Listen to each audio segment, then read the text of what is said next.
I like No, I want follow. to start and then you go. My name's Jamali. Hit that follow.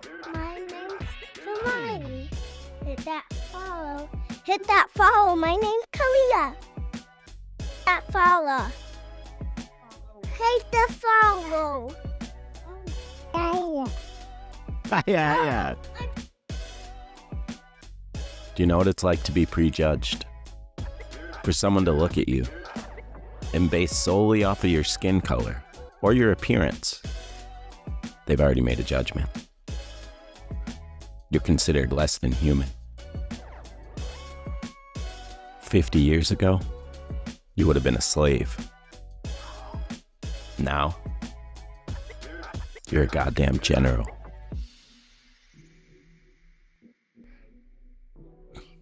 You're numb to the insults. All you hear is silence. When you were younger, you were composed. You signed up, thinking if you joined the army, maybe they'd see you as human. It's the same uniform worn by men who expect respect without negotiation. You carry discipline, education, ambition, professional focus. And still, the equation doesn't balance. Because identity overrides achievement. They don't see an officer. They see a disruption, an exception that challenges the structure. They see a hierarchy being questioned without permission. Now expand that moment across decades. Imagine performing at the highest possible level, not for recognition, but survival. Imagine excellence functioning as armor.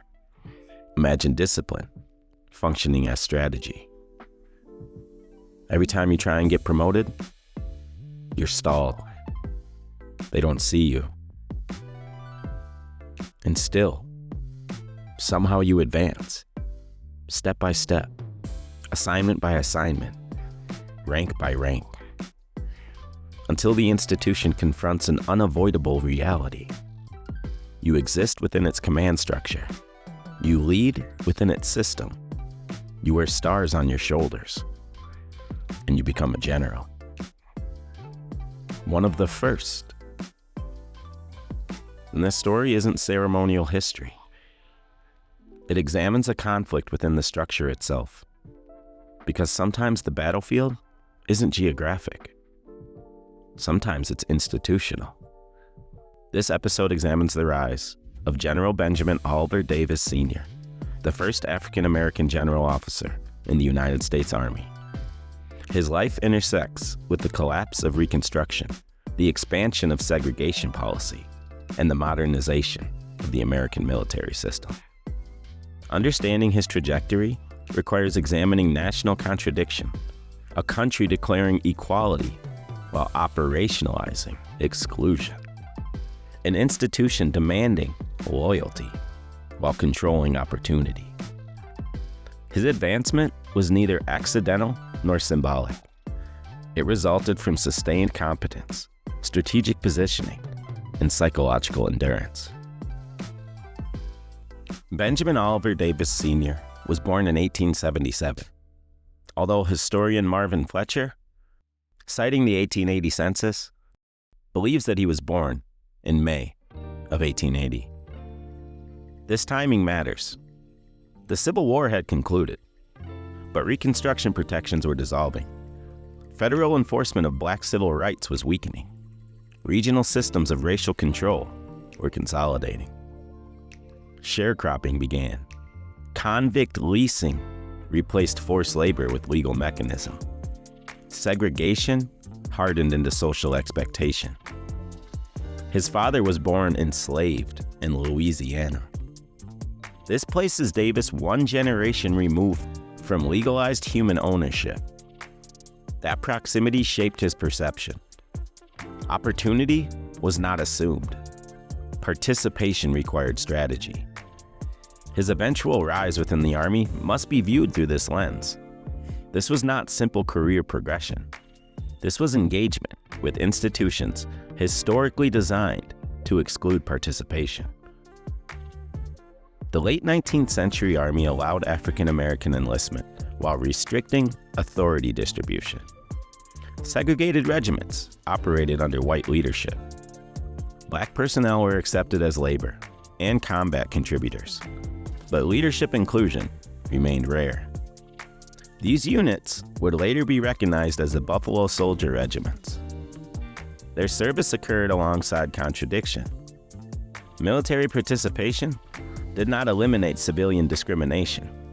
Uniformed personnel could defend national interests while being denied equal treatment within domestic society. And Davis chose entry into this environment. Participation allowed influence. Influence created contradiction, and contradiction forced institutional visibility. In 1898, the Spanish-American War expanded. Global projection increased operational need for personnel. Wartime environments historically generate temporary opportunity expansion due to manpower requirements. Davis enlisted during this period of structural elasticity. He quickly distinguished himself through reliability, composure, and competence. His development into officer status represented deviation from prevailing expectations. Advancement required sustained professional precision within a system that evaluated minority officers under amplified scrutiny. His progression reflected deliberate positioning rather than circumstantial promotion. Barrier-breaking figures frequently encounter evaluation frameworks that extend beyond individual assessment. Performance becomes representative. Errors become generalized. Success becomes minimized. This environment demands elevated consistency. Davis cultivated operational excellence that limited opposition leverage. Preparation reduced vulnerability. Professionalism reinforced credibility. Such conditions remain recognizable across modern institutional environments, where representation gaps persist. His approach established reputation resilience that supported continued advancement. By 1901, Davis achieved commission as second lieutenant. This milestone marked significant advancement, but did not remove structural containment mechanisms. African American officers were frequently assigned roles limiting leadership visibility or strategic influence exposure. These patterns preserved stability while projecting superficial progress. Davis navigated these assignments strategically, extracting developmental value regardless of visibility limitations. Institutional observation expanded his understanding of operational mechanics and administrative structure. Knowledge accumulation strengthened future command capabilities. Davis's service illustrates complex patriotism dynamics. Commitment to national function coexisted with awareness of institutional inequality. This reflects a form of engagement focused on participation and improvement, rather than passive acceptance. His presence challenged assumptions embedded within organizational culture. Service became both contribution and a pressure mechanism. Throughout the early 1900s, Davis accumulated experience across assignments, strengthening administrative capability, command judgment, and organizational navigation skill. Progress remained incremental. Recognition remained limited. Development continued regardless. His trajectory demonstrated long-term positioning rather than immediate reward pursuit. These foundational years prepared him for escalating institutional confrontation and expanded responsibility in later decades. Before we move forward, let me explain something. That first part was laid down slow on purpose. Not because the story is slow, because the system was slow. You can't understand Benjamin O. Davis Sr. unless you understand the machine he walked into. You can't understand the breakthrough unless you understand the cage. Most history skips the cage. Most history jumps straight to the hero moment, promotion, medal, celebration, clean version. That's not how reality works. Power doesn't just fall from the fucking sky. It's resisted, blocked, delayed, negotiated. So that first part built the pressure. It showed the structure. It showed the country Davis was born into. It showed the rules of the game. Now we watch what happens when a man decides to climb away. Because now the walls start talking. Benjamin Oliver Davis Sr. was now an officer in an army that had never intended to make space for him. He had rank, he had authority, but authority inside a system that doesn't trust you is a whole different kind of battlefield. And the real war had just started. So let's be clear. The early 20th century officer corps was not a neutral professional environment. It was a social order. Promotion was not just fucking paperwork. It was relationships, connections, reputation. And that access was controlled. White officers built networks through social clubs, private conversations, shared housing. Decisions were often shaped before they were ever written down. Davis existed outside these networks. He was present in rank, but absent from the social engine that powered advancement. That isolation was not accidental. It was structural. And this is how institutions maintain control without writing discriminatory rules. You don't have to ban someone. You simply don't include them. And here's the strategy that the system used. Containment through assignment. Black officers were frequently placed where leadership visibility was limited. Positions with responsibility, but little influence. Roles that allowed service, but prevented momentum. You could work, you could perform, but you could not become powerful. And this is how systems preserve hierarchy while claiming fairness. Davis understood what was happening, so he changed the strategy. If they gave him limited assignments, he mastered them completely. If they restricted visibility, he built competence. He treated every position like training for a future they did not think he would reach. He was playing a long game. Your performance is not judged individually. It is judged as evidence. If you succeed, the system stays quiet. If you fail, the system says, "See, I told you, we were right." There is no margin for error, no room for weakness, no space to be average. And that pressure shaped him. Some people break under it. Some leave. Some disappear. Davis excelled. He adapted. He became controlled, precise, measured, disciplined to a level that removed excuses. He became professionally untouchable. And they hated him for it. Meanwhile, the country itself was changing. Jim Crow laws were tightening across the South. Segregation was expanding into transportation, housing, education, and public life. The same nation demanding loyalty from black soldiers was building systems to limit their citizenship. That contradiction sat at the center of Davis's career. Serve the country, defend the nation, but don't expect equal fucking standings. His continued presence inside the Army forced the institution to live within its own contradiction. Every promotion question became uncomfortable. Every assignment decision became political. His existence alone created pressure. And here's something history does not talk about enough. You don't need permission to become a leader.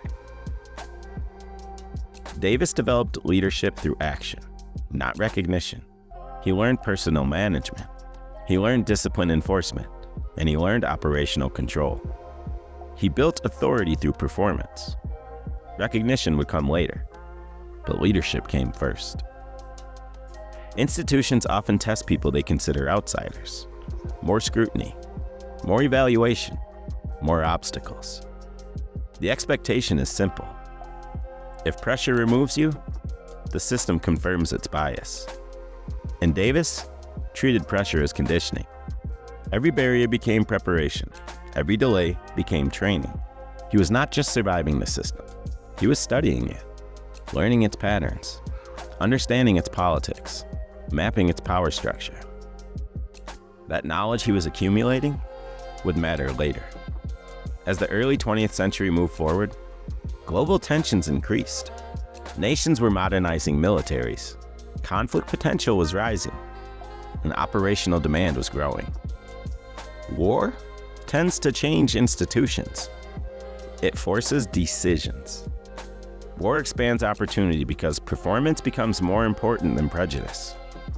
Davis stood inside the system as global conflict approached, experienced, prepared, positioned. The structure that resisted him would soon face pressure it could not control. Here's what institutions never admit. They can maintain prejudice during calm seasons. They struggle to maintain it during a crisis. Because crisis demands performance, and performance exposes truth. As the world moved closer to global war in the early 20th century, the United States Army faced expansion. Mobilization plans increased. Personnel demands grew. Training capacity was stretched.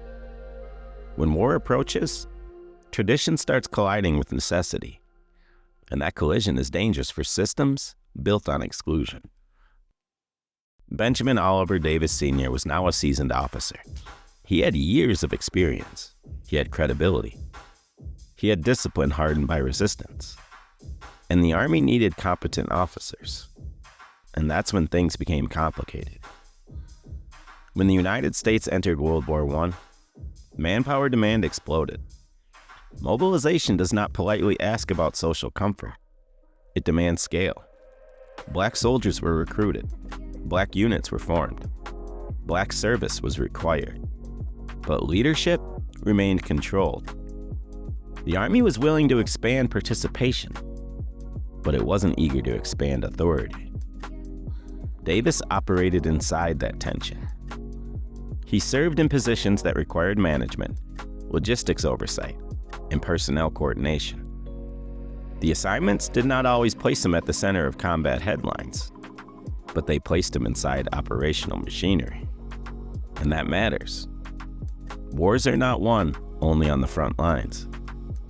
They are won through structure, coordination, supply chains, and training systems. Davis learned how the Army functioned under stress. He learned how decision-making changed when urgency increased. He observed something important. Under pressure, prejudice becomes inefficient, and inefficiency becomes a liability. As black soldiers served in larger numbers, scrutiny increased. Their performance was monitored differently. Their discipline was judged differently. Their failures were amplified. Their successes were minimized. And this created a paradox. Black soldiers were asked to prove loyalty through service. Black officers were asked to prove worth through perfection. And Davis understood that any mistake would not be framed as individual error. It would be framed as racial confirmation. So he did not give them the mistake. He operated with precision. He built a record so consistent that it became harder to argue against him without exposing bias openly. And institutions don't like exposing bias openly. They prefer subtle control. After World War I, the Army reduced in size. Downsizing often reinforces hierarchy. Fewer positions mean tighter control. Tighter control means slower promotion. Slower promotion means greater ability to block advancement quietly. Davis encountered the promotion ceiling repeatedly. He had seniority, he had experience, he had competence, but advancement was stalled. This is how systems protect themselves. They do not always say no. They just say wait. And that waiting can last for years. Between World War I and World War II, the United States was dealing with economic upheaval, social tension, and racial segregation. Jim Crow was fully operational. Lynchings still occurred. Segregated housing was expanded. Meanwhile, the Army maintained its segregated structure. Davis continued serving within this reality. He didn't become a public agitator. He didn't resign in protest. He didn't withdraw. He remained inside the machine. And that decision was strategic. Change from the outside can apply pressure. Change from the inside can redirect structure. Davis chose the latter. As the 1930s progressed, Global instability intensified. Germany rearmed. Japan expanded. Europe destabilized. The United States could not ignore the approaching conflict. Military expansion began again. Expansion changes calculations. The Army needed experienced officers to handle increasing command complexity. At this point, Davis was no longer a young lieutenant trying to prove himself. He was a senior officer with decades of experience. Blocking him required justification, and that justification was getting harder and harder to come by. Here's something critical. By the late 1930s, African American leaders were increasing pressure on the federal government regarding military discrimination. Civil rights organizations highlighted the contradiction of preparing to fight fascism abroad while maintaining segregation at home. And the optics fucking mattered. The United States wanted to present itself as a defender of democracy. Segregated leadership structures complicated that narrative. Davis's career now intersected with national image management. Promoting him would not only recognize competence, it would signal adjustment. Not full reform, but movement. And sometimes systems move not just because they are enlightened, but because they are exposed. In 1940, the Army expanded in anticipation of World War II involvement. President Franklin D. Roosevelt and senior War Department officials approved the promotion of Benjamin Oliver Davis Sr. to Brigadier General. Let that sit for a second. He was born one generation removed from slavery, raised during Reconstruction collapse, serving inside a segregated army for decades, and now wearing one star. Brigadier General, the first African-American general officer in the United States Army. This was not charity. This was accumulation. Years of competence, years of endurance, years of navigating hostility without breaking. And the institution could no longer pretend he didn't belong. This wasn't just a change in rank. It was structural disruption. A black general altered chain of command optics. It altered precedent. It altered possibility. It forced younger black officers and enlisted soldiers to see a different ceiling. It forced white officers to operate within a new hierarchy completely. It didn't eliminate segregation overnight. It didn't erase discrimination, but it changed the argument. You could no longer claim leadership incapacity. That evidence was wearing a star now. Benjamin Oliver Davis Sr. had crossed a threshold that the system once considered impossible. But promotion doesn't end resistance. It just increases scrutiny. Becoming the first black general didn't end the fight. It just changed the battlefield. Promotion didn't remove resistance. It just multiplied the pressure. Now Benjamin Oliver Davis Sr. was no longer just a successful officer inside the system. He was a symbol inside the system. And sometimes, a symbol forces reaction. Some saw progress. Some saw disruption of the natural order of things. And now, the world was heading toward the largest war in human history, which meant the United States Army had a new problem. It had a black general, and it still had segregation. We gotta understand the contradiction clearly. The United States was preparing to fight fascism overseas while maintaining racial separation at home. And the funny thing is Nazi Germany learned eugenics from the United States. Kinda crazy. But anyway, the Army expanded rapidly after 1940. Millions of soldiers would be mobilized. New units would be formed. Training operations would multiply. But the structure remained segregated. Black soldiers served in separate units. Leadership opportunities remained restricted. Command authority remained uneven. Davis now existed inside that system as a general officer. His role including supervising African American units, advising leadership, and helping manage the expanding structure of a segregated military force. He had authority, but he also had limits placed on how that authority could be used. Being the first means being watched constantly. Davis's performance was examined for confirmation or contradiction of existing beliefs. If he succeeded, expectations increased. If he failed, critics would use it as evidence against a broader inclusion. There was no neutral ground. The decisions that he made carried symbolic weight beyond standard military responsibility.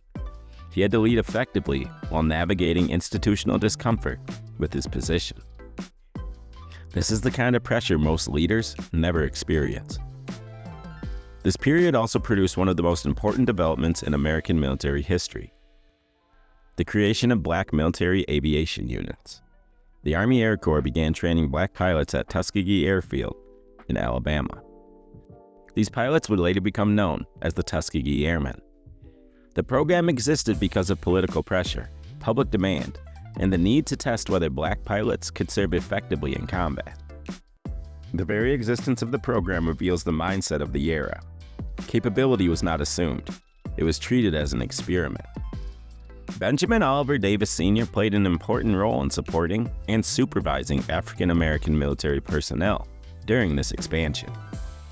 And the story becomes even more powerful, because leadership of the Tuskegee Airmen would fall to his son, Benjamin Oliver Davis Jr.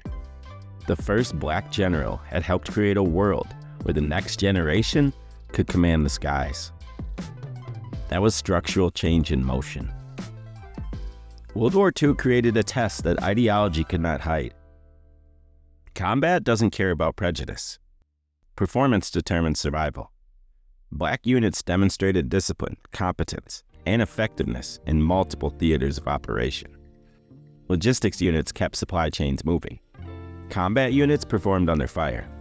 Tuskegee pilots protected bomber formations with exceptional success rates. Reality began contradicting long-held assumptions. And contradiction weakens discrimination. The war forced the nation to confront a simple truth. Ability had never been the problem. It was access. During the war, African American communities promoted what became known as the Double Victory Movement. Victory abroad against fascism. Victory at home against racism. Black soldiers fought for democracy overseas while demanding equal rights domestically. This pressure affected military leadership and political leadership. Davis's presence as a general officer reinforced the argument. His career demonstrated that leadership capacity had never been limited by race. He represented living evidence, and evidence changes conversations, usually. Despite progress, resistance remained. Segregation policies continued.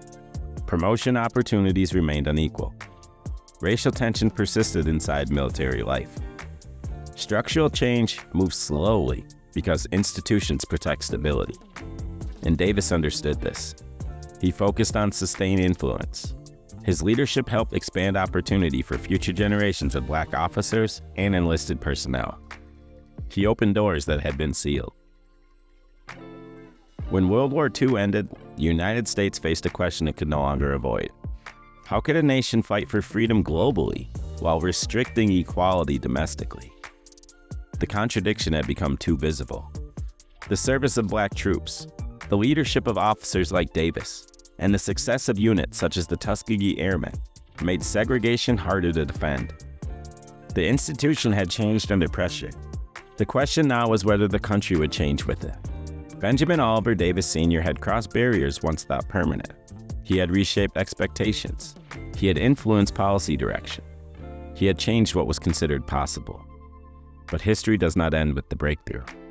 It continues with the legacy. History loves the breakthrough moment, the headline, the photograph, the promotion ceremony. But history rarely talks about what happens after the barrier breaks. Because breaking the barrier is not the victory. Living with what comes next is the real test. Benjamin Oliver Davis Sr. did not just become the first black general in United States Army history. He became proof that the system had been all wrong. And proof makes institutions uncomfortable. Benjamin Oliver Davis Sr. retired from the Army in 1948 after more than 50 years of service. Half a century inside an institution that had never been intended to fully accept him. His career spanned Reconstruction's collapse, Jim Crow's expansion, 2 world wars, and the beginning of military integration. He died in 1970. For many Americans, his name never became widely known. That silence is also part of the story. Some pioneers are celebrated loudly. Others are remembered quietly because their existence challenges comfortable narratives. Benjamin Oliver Davis Sr. served a nation that did not always serve him equally. That raises a question. What is patriotism? Is patriotism blind loyalty to existing conditions? Davis's career suggests an answer. He believed participation and transformation could exist together. He served while forcing the country to confront its contradictions. That's not passive loyalty. That's active citizenship.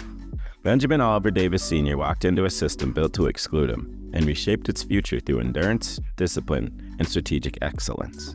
He didn't destroy the machine. He forced it to evolve. His story is not only about race or military history or leadership. It is about how individuals confront structures larger than themselves. It is about persistence across decades.